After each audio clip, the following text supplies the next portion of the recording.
been 2 full years since we've done an in-person Community Connect. And the reason why we started this a couple of years ago is because we were wanting to connect our donors and our fund holders to what's going on in the community. In Celina, naturally, there's a lot of crossover and collaboration, so usually try and find a theme and have some panelists up. So we decided to focus on mental health this time. And so with us today, we have Shane Hudson with CFK Addiction, Andy Holtberg with the Ashby House, Norm Jennings and Tyler McFadden with Stake Ministries.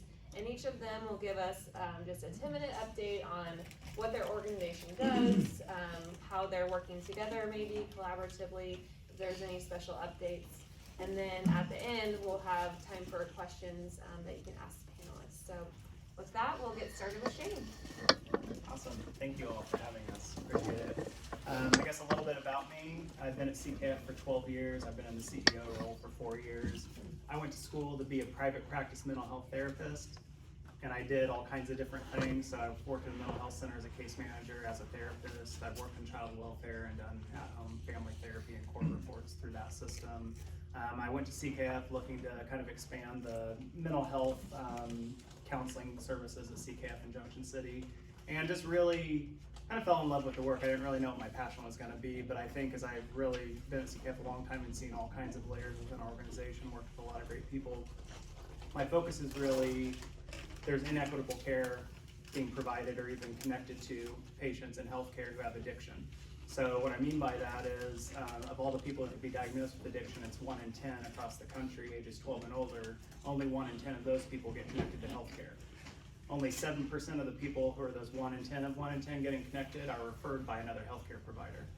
About 74% are referred by criminal justice. And that's great, but when you think about stigma, you think about addiction, and you think about all these things, you know, what do you think of? There's a heavy criminal justice influence that makes you think, well, like, criminals use drugs and commit crimes and this kind of thing out there. So when we talk about stigma, it's very real, and there's a reason for it.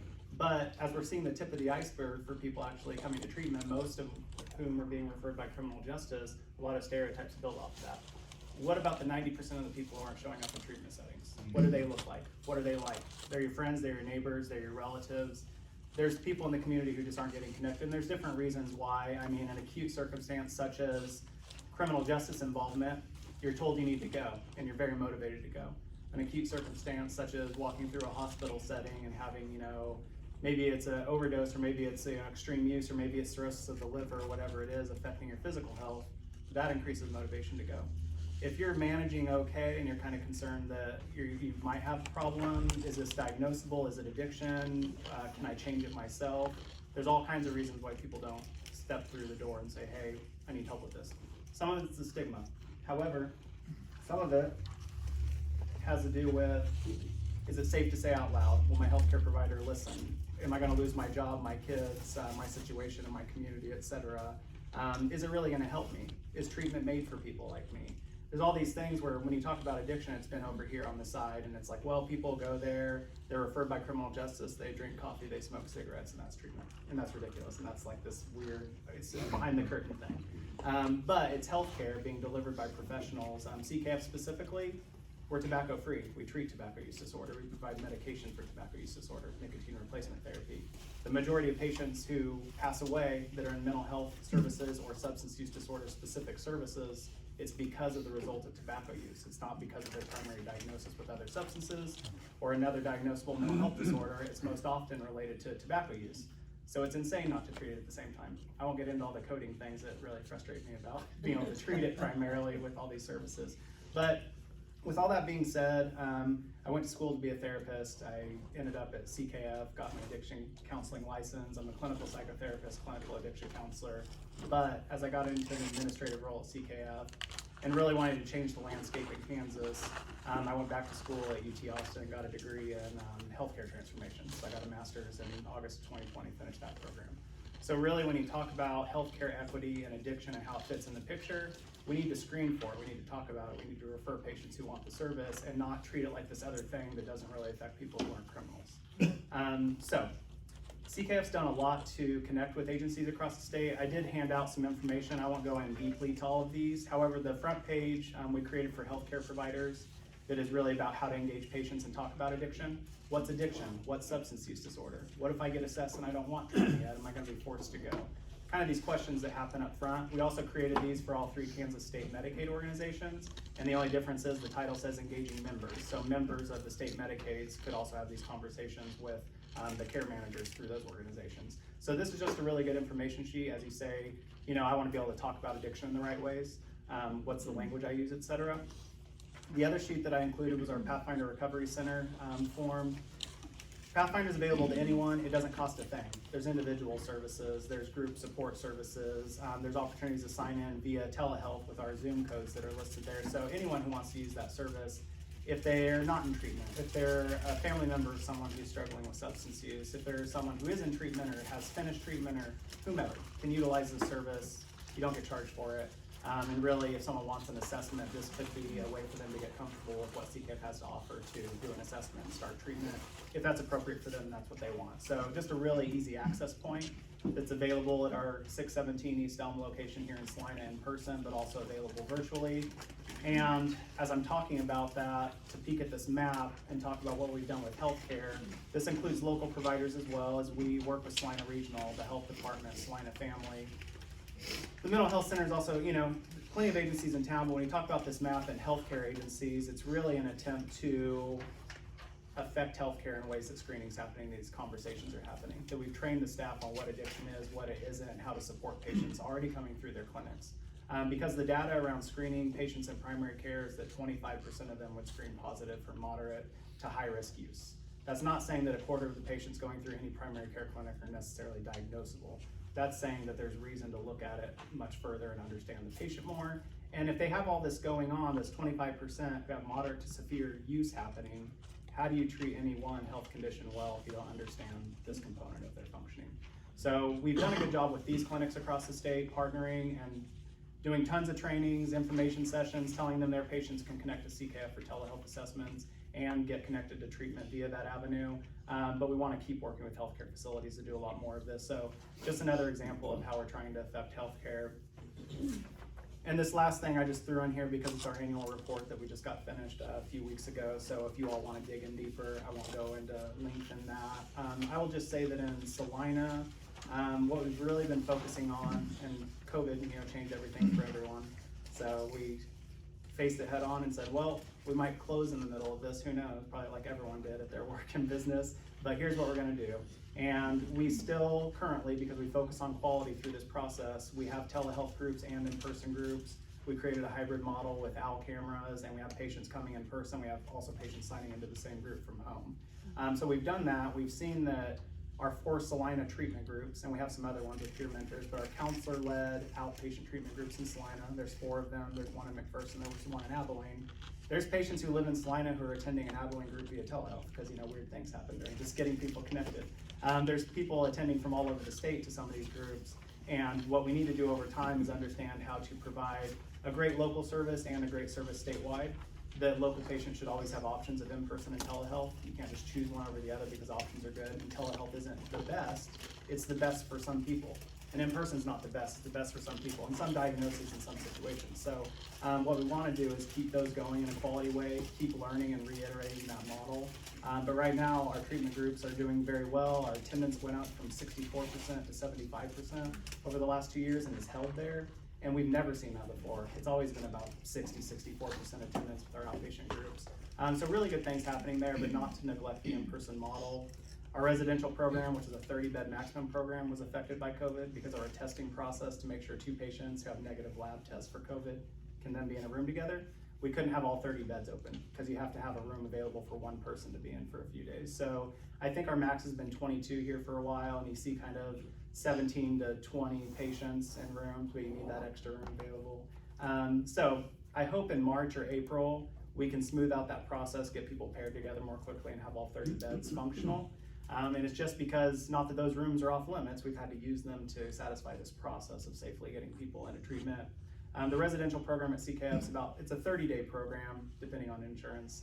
They pay for various lengths of time. You have to keep asking if you can get more days if the patient really needs it. Our detox program is 3 to 4 days for patients just to withdraw from whatever they've been using so that they're healthy and okay. We're not a medical detox. We utilize the hospital if someone's struggling in their physical health and the medical way through that process. We do have nursing on site.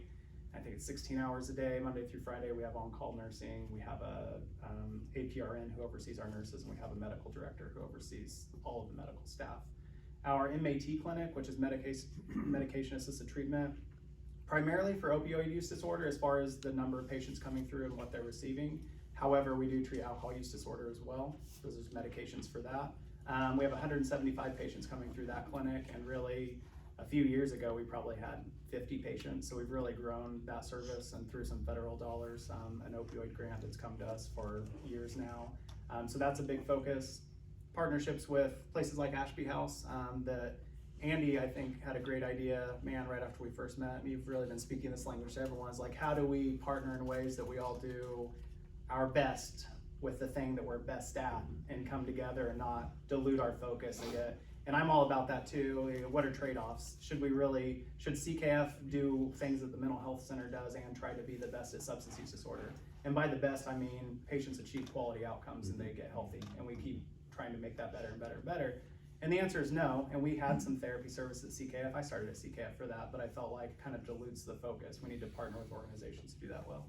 Ashby Housing, all the resources built in through their model, and Andy and I getting together and saying, how could CKF be a part of this and focus on addiction, while Ashby focuses on all these other things that need to happen, kind of that case management piece.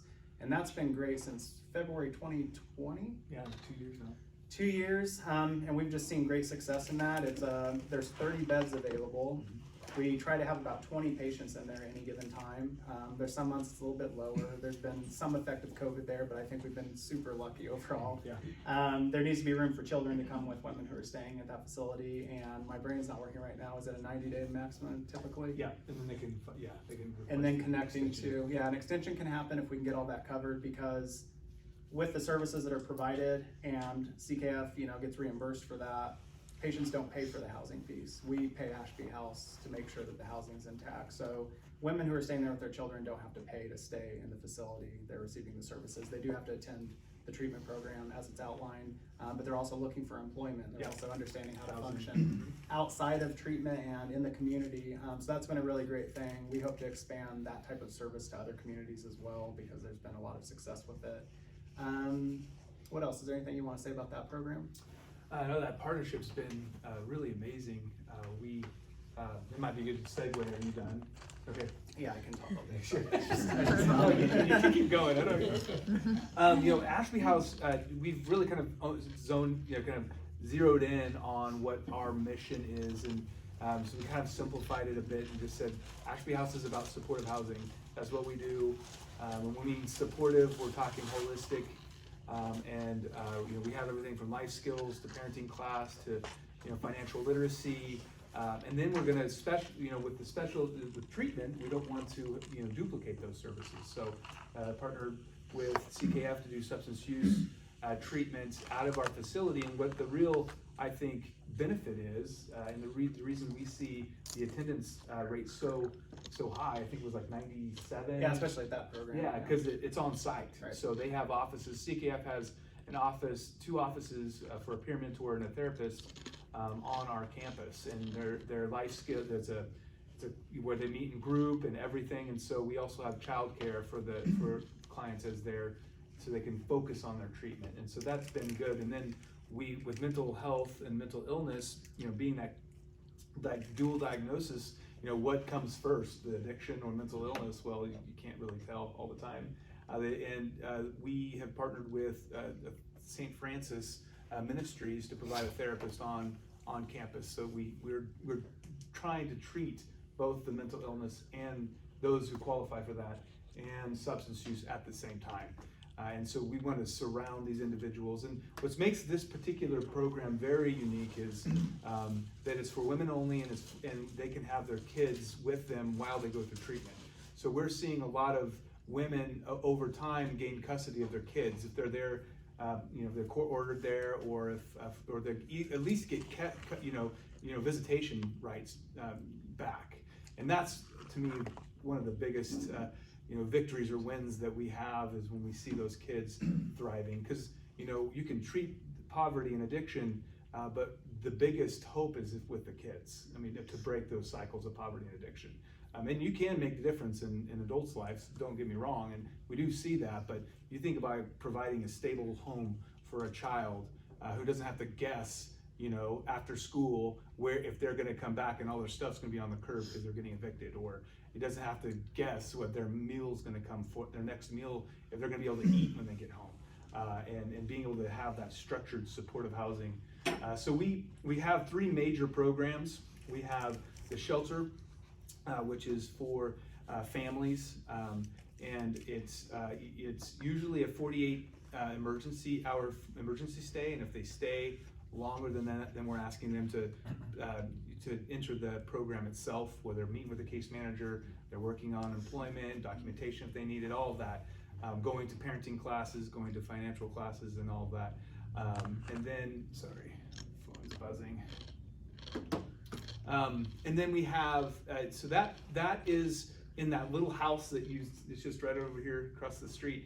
It's 3 bedrooms and 1 bathroom, and we're renovating a house that's right next to it, and we moved it down the street, and that's gonna have 7 bedrooms and 4 bathrooms, so it's gonna double our capacity, which is gonna be super helpful. And it is for families, so men can stay with us if they have children with them, because they are not able to stay at the rescue mission. Other than that, we have just a wonderful relationship with the rescue mission, and we send the men that are single there, and that has been really great. So then we have the substance use treatment program, like we talked about, as a partnership with CKF, and we really just wanted to specialize in what we do well, and that is housing and life skills, and surrounding these folks with a supportive system to encourage them in their journeys, and then let the mental health professionals do their thing, let the substance use professionals do their thing, but if all possible, do their things on our campus, because that makes it highly more probable that they're going to have success and find stability, because they don't have to make it across town and try to get on the bus with 3 kids to make it to their mental health appointment. It's not going to happen. They're just not going to make the appointment. And so, or that, and being able to help encourage them to stay on the medications that they need to be on to be able to have that state of mind for stability also is something that we come alongside. So we have the shelter, we have treatment, and then we have transitional housing. We have 2 houses that a lot of people, not everybody qualifies for Section 8 or those kind of funds to find a house. Some people have burnt every bridge in town of every landlord, and so they have nowhere to go.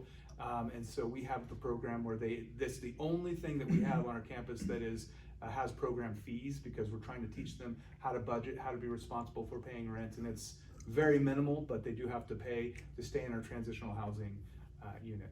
And so then our 3rd program kind of feeds all of them, and that's our free store, where we just kind of repurpose clothing and small household goods. We make it open to the public, but then also it's a great asset for people who come into our program. A lot of folks who come for treatment, they'll, they're homeless, or they're just getting out of prison. They have nowhere to stay, and so where are they going to end up? Well, they're going to end up on the street.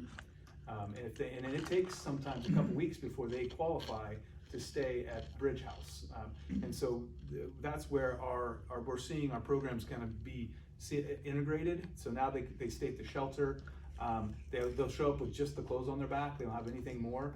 So we're able to provide clothing through our free store and food through our food pantry. And so they can literally show up with nothing. And we have, just last year, we had our first person who came into our program with nothing, and they bought their house. They bought a house. They went from homelessness to home ownership, which we know equity is the way to build wealth. That's the big game changer in breaking poverty.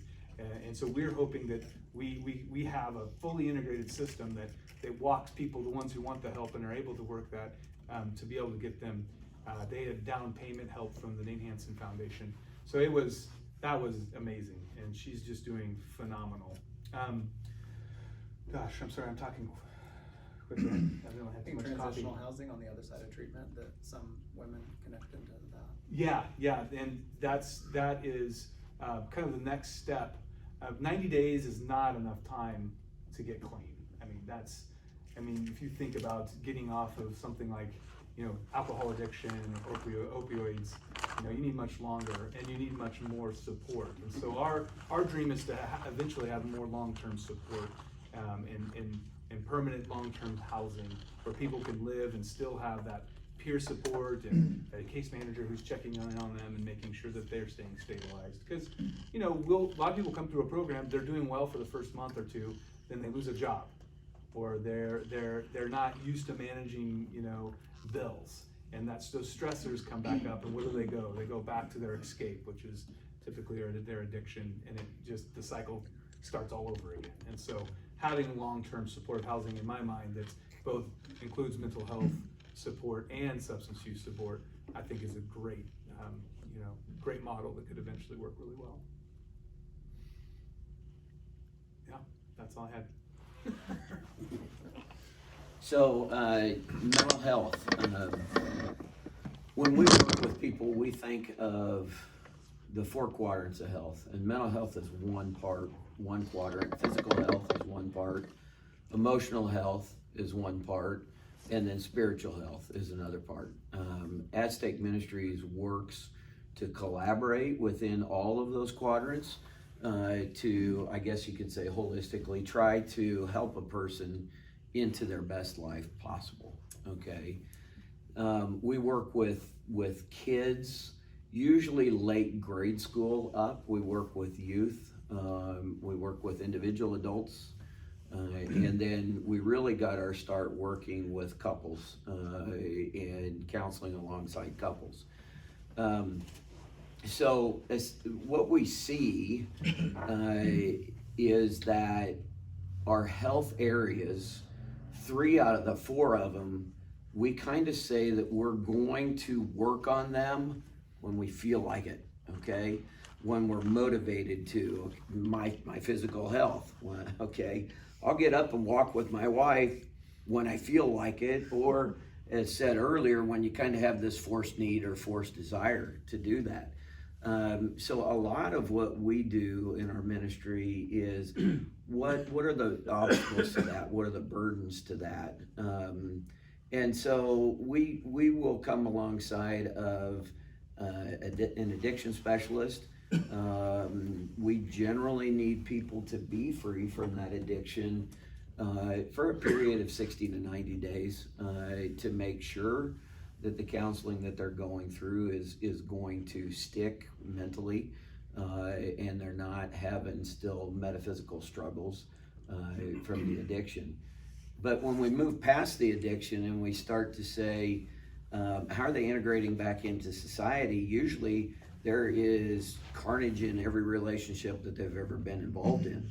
There's carnage in the community. There's a lot of carnage there. So how do you take all of that and allow a person to start to feel like they're contributing to the society, like they're free of their past, and they're not dragging it around, and like they know how to mend their relationships in so much as it depends upon themselves. So a lot of our counseling comes alongside, let's take a youth, for example.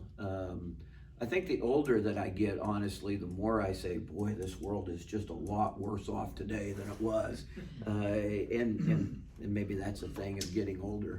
But some of the data suggests this. I just read a piece on youth from the ages of 8 to 12. 1 in 7 now share a completely exposed picture of themselves with other peers, okay? That in the last 4 years has increased over 40%, okay? How does that impact that youth and what they're going through? But more importantly, like, why is that a lure? Why did that even start? And is it a microculture thing that they need counseling in and speaking into, or is it something else? Are they dealing with a self-esteem that was damaged through bullying? Are they dealing with home issues? Are they dealing with those things? And so that's just one small thing, but as a ministry and a community, what we feel is vitally important is the collaboration and being able to reach into somebody's life early on. And I just really love Celina. We have so many people and agencies that love people and love our community.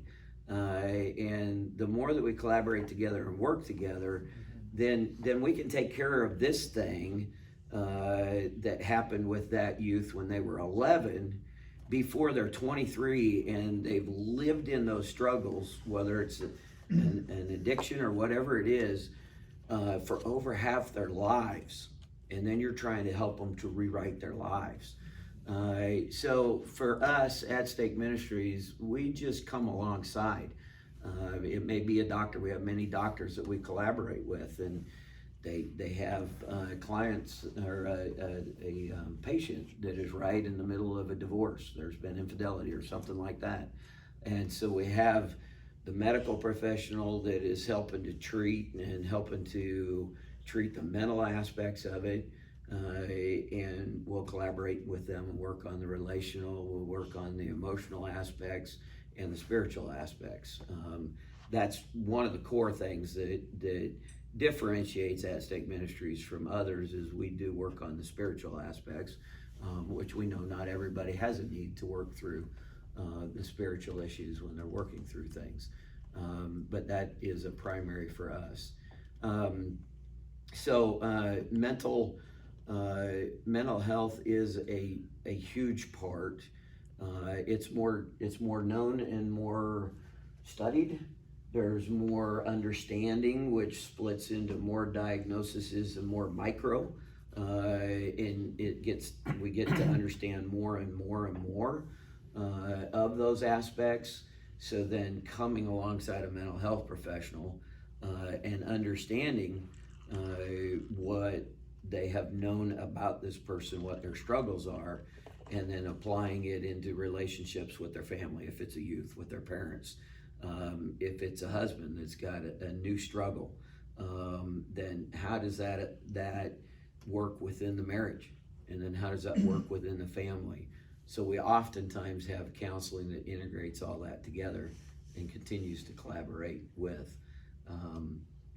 Post-addiction, both have talked about addiction and addiction recovery. We're blessed to be able to work with people that graduate through the programs of the rescue mission, and then maybe were involved in their relationship that was severed for quite a while, or they're coming through a journey home or through Ashby House, and they're to the point where they're wanting to put healthiness back in all of their relationships. So how do we do that? And I'll be really short. We've got a few more minutes before all the open questions. We do that in a unique method of an intensive model. With kids and youth, we come alongside of them for about an hour or two at a session. And when trust is earned, then there can be openness, and then they'll allow us intimately into the things that they're struggling with. With adults, for us, it's like, I need some help, okay? So I'm open right now. And we do the intensive model with them. If it's an individual adult, it's 2 days in a row, all day long.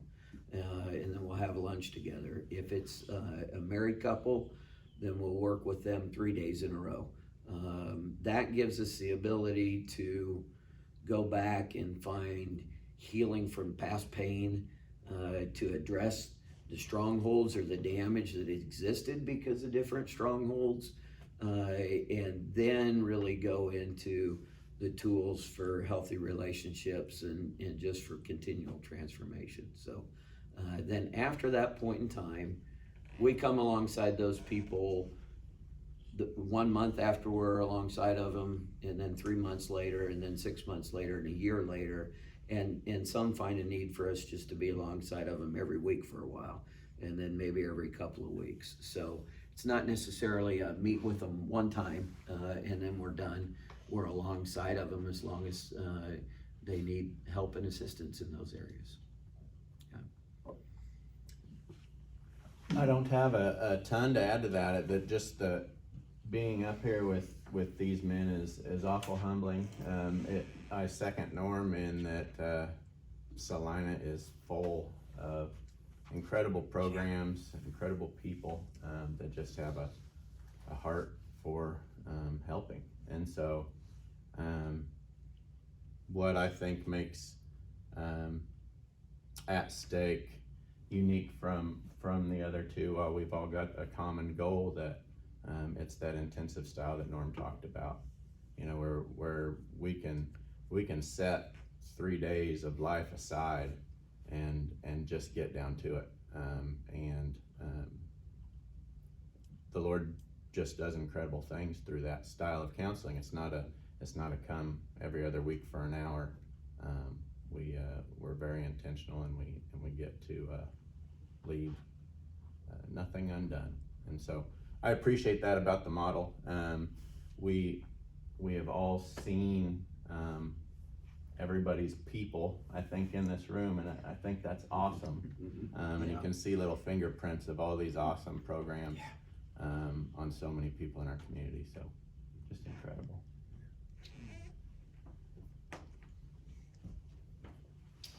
Awesome. That was very informational. I think there's so many things, and I think now we'll want to open it up for questions. Just have some dialogue. And so if anybody wants to kick it off, questions? If not,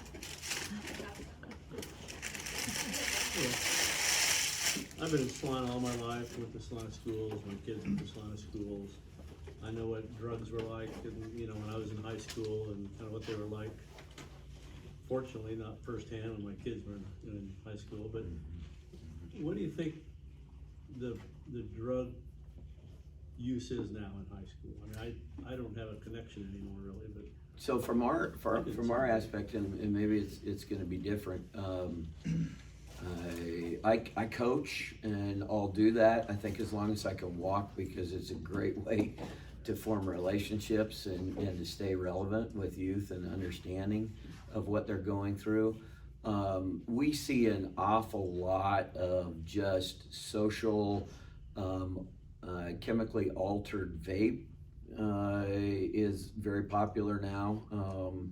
And by that I mean the like THC active ingredient in marijuana is put in with the chemicals in the vaping canister, and those are sold. And then a really high usage of marijuana, and that for us really sets the beginning. And I hope I'm not stepping on any toes here. We speak highly against marijuana, and the reason that we do is we need to help people through the emotional. And most of the time, people speak of using that because they just need to chill out. They just need to get away from their stress or whatever. So it's a wrong escape. And we see many youth that are choosing it because they've got more pressure now to perform than ever, more pressure to figure things out at such a young age. So from us, that's what we see. And then graduation from there to other drugs if things aren't turned around and if they're not helped. And I agree with what types of substances are you seeing in schools? I have a son who's at Celina South, so I hear what it's like being in school and what's going on. So I agree with everything you're saying. I'll say as you get down to the biology and you talk about the average addicted brain and the average non-addicted brain, and specifically then you talk about youth as brain development still occurring, and you talk about adults. Anything you put into a youth's brain, adolescent, younger, is really their brain's going to start thinking, this is a constant part of my genetic makeup and how I function. I don't need to create the substance anymore. So for example, even things like nicotine. For the adult brain, you could take nicotine forever. There's trace amounts of nicotine in tomatoes, which is kind of interesting, just as a side note. Not a lot of nicotine, but nicotine can be in the brain, and that's okay. And when you talk about physical dependence versus addiction, so really getting into the weeds, your body can be physically dependent on nicotine. Nicotine's inside tobacco products, so let's say nicotine's wrapped in all this horrible stuff for you, so you're physically dependent on the nicotine, and all this stuff that's wrapped around it will kill you. So for an adolescent, anything like that affecting their brain development is not a good thing. So nicotine in the adolescent brain, the brain says, oh, well, this is present, I can stop making this chemical over here. So if the adolescent brain is used to this chemical and they're doing it long term and then they stop doing it, their brain really struggles with that. They don't feel quite right, and that's a huge adjustment. It takes months to adjust from that and try to feel okay without the nicotine in my body again. An adult can do it a little bit differently because the brain's already developed, and someone who comes through a treatment program and starts nicotine replacement therapy can take that nicotine replacement therapy, gum, lozenge, patch, forever if they want to. They can stop it at some point as well, but as far as their brain being like, oh, well, as an adult with an average addicted brain and how I function, my brain naturally produces less of this chemical over here, and the nicotine helps me feel normal, like how I view other people around me feeling normal. So there's some things there with medication-assisted treatment that can be helpful. However, when you're talking about a young person and the brain developing, you've got to really watch out for these external things. And you could start talking about video games and, you know, the instant gratification of phones. There's all these things that affect how the brain functions. It's going to be really hard to function in a normal way without that thing present. So that's a difficult piece to understand and to really just monitor how kids are developing in healthy ways versus unhealthy ways, adaptive ways versus maladaptive ways. And usually substance use, you know, there's a genetic component. If I have a family member who had addiction, then I might, you know, be set up to have that, you know, addicted brain as far as how my brain functions in the process and how chemicals are released, because we're all different there. But is it lying on the average addicted or average non-addicted side? Or did I use enough substances and my brain changed enough that now, like, I have addiction and I don't know anyone in my family who ever had one? There's different things that can go on there. So we just really need to understand the individual, why it started. Usually substance use starts in an adaptive way, like it's helping them, right? Like, this is good, it's helping me. And then very quickly, and of course over time, it turns maladaptive, and it's like, oh, now it's really hurting you every time you use the substance, even though like you saw some benefit up front. People continue to use it because they see benefit initially. Well, initially. Then the continued use, like their body's used to it. It's really hard to stop using it and feel normal and okay once again, and you have to get readjusted and figure out those healthy ways to feel okay. So yeah, it's a really interesting cycle. And not all counseling is spiritual counseling. And then when it is, and people are seeking that piece, then it's working alongside people to understand that those intentional alterations and the things you're going to are counterfeits, or it's your desire to step into the role of God and do that. So again, not everybody has that aspect of counseling, but when they're seeking out Stake Ministries, they're generally wanting to understand some of the spiritual understanding, some of the design of God within their life and their relationships, and how these things can be harmful to His design and His processes for us. So that's a good reinforcement of it. Yeah. And we see a lot at Ashby House trauma-based use. So it's most of the journeys that we walk with people alongside is helping them, you know, just work through the traumas they experienced in their childhood, and finding, you know, coping mechanisms that aren't chemical. So, but yeah, I have had kids both in high school, and I would agree, marijuana seems to be one of the biggest, you know, even more than alcohol, I think.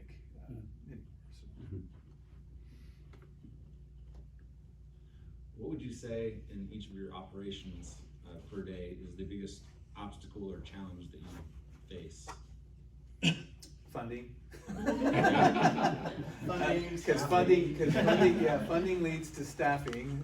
So, yeah, that we are understaffed at Ashby House, grossly understaffed, and it's you know, we're just trying to rebuild those funding sources. So, if we had unlimited funds, you know, I imagine all of our agencies could do a whole lot more better, you know, more good, and be able to, you know, reproduce these models that are working in other communities that need it. Because there's not a whole lot of substance use and or mental health in rural Kansas. I mean, there's nothing for people, and they end up in Celina, you know, a lot of times because there's just nothing there. So. I'd probably echo that. We added Tyler a year and a half ago, and he's been a tremendous blessing with youth and people that are coming out of addiction or have addiction in their past. And then him and Julie will work together with couples, and Jen and I will work with couples. And just as an illustration, I thought, boy, that's really gonna help with our backlog. And this morning, Jen had a couple reach out to her, and it's the end of April before we can get them in, and they're in crisis. That's a long time to ask a couple to hang in crisis. You know, and so I think the three of us might say it's funding, but then you think you're gonna catch up. And unfortunately, the needs are growing faster than what we all can supply staffing and assistance for. And some of my funding complaints really just connecting to the healthcare system we have in the US and the different private insurance companies and like what's reimbursed, what's not reimbursed, what are the reasons for that. There's a lot of frustrations there. I mentioned tobacco use disorder can't be a primary diagnosis for someone to get residential care, intensive outpatient, group treatment. They can get individual sessions. However, when I know this person's most likely to die from that, why can't I give them that service and get reimbursed? Some insurance companies say, well, you have to have a clinical social worker, a clinical psychotherapist, a clinical whatever, provide this service if you're gonna do group treatment. And we say, well, we have licensed addiction counselors who are supervised by a clinical whatever. And they're very capable of providing a quality service. Oh, well, we'll just send them over here for this other service. Well, they really need an intensive outpatient group. Well, you know, we just don't reimburse for that. So I think there's real problems with people getting what they really need versus getting whatever their insurance would dictate that they agree to pay for that day and time, that year, the next 5 years. And private insurance is a big one that I've seen, and I've just been working on the budget. I saw last year that like a lot of our private insurance lines tripled, which is amazing. However, what does that mean?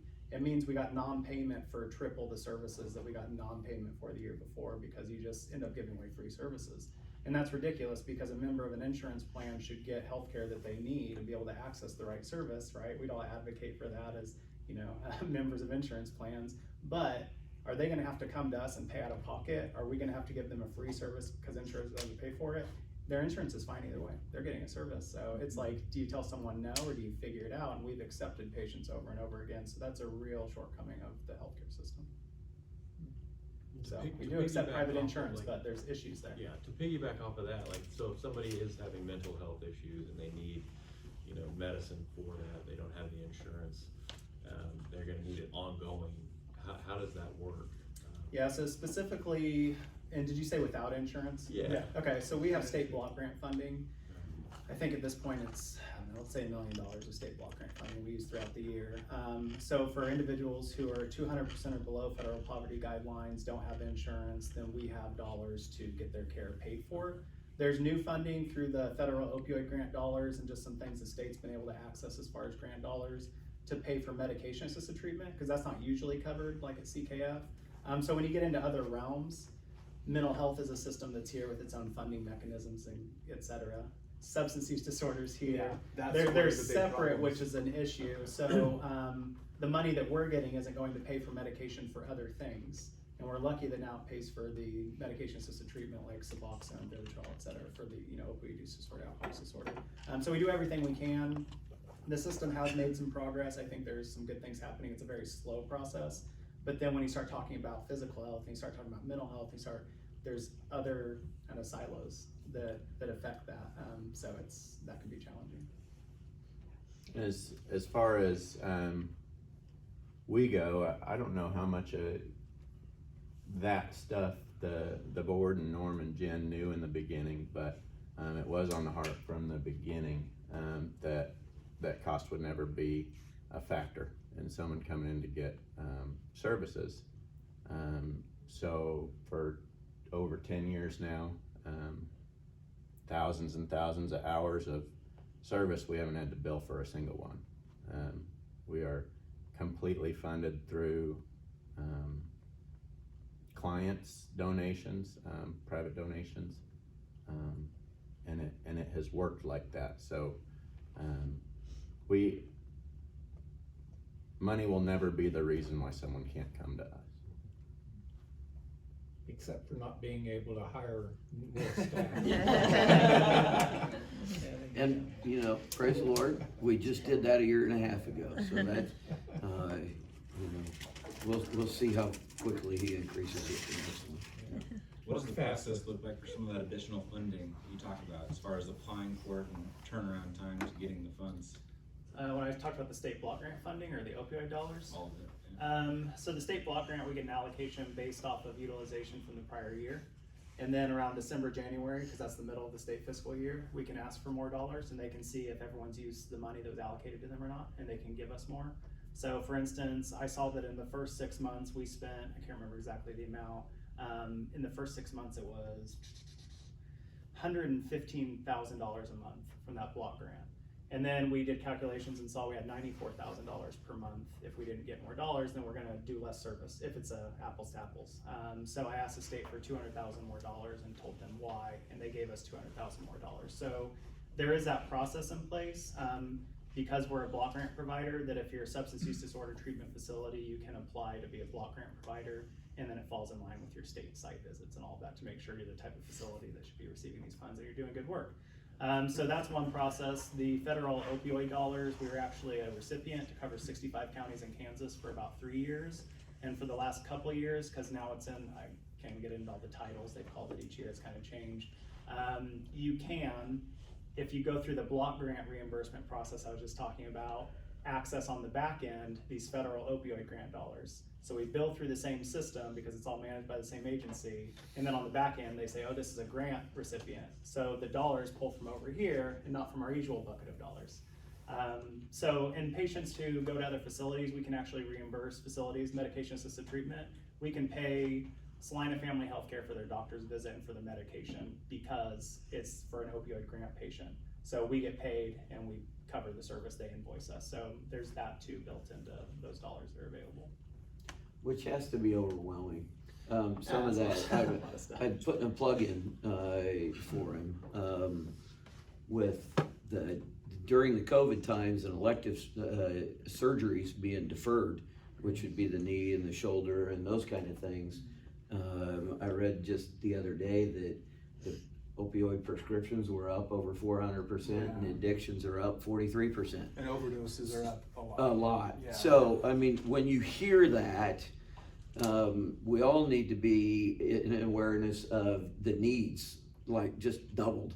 And so his block grant money this year being tied to expenditures last year with a little bit of an increase, and in 2 years' time, it's gone up 43%.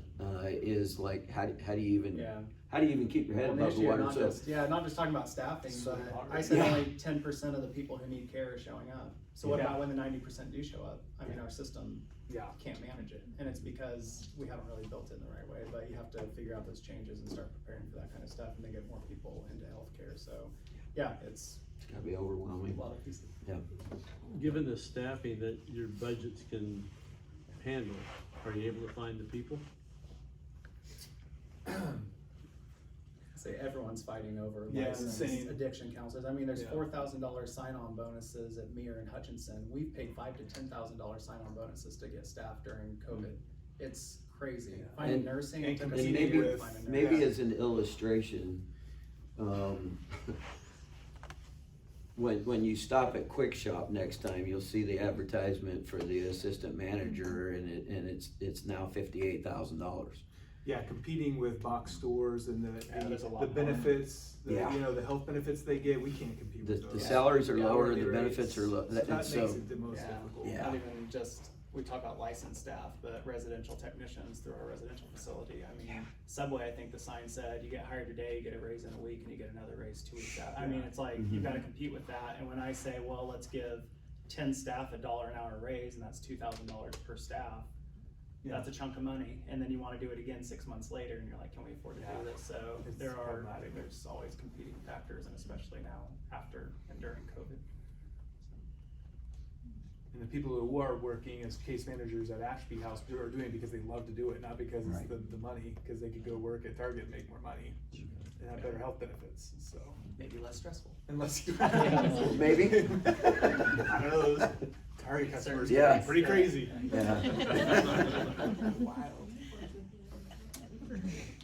Are there any last burning questions that people have?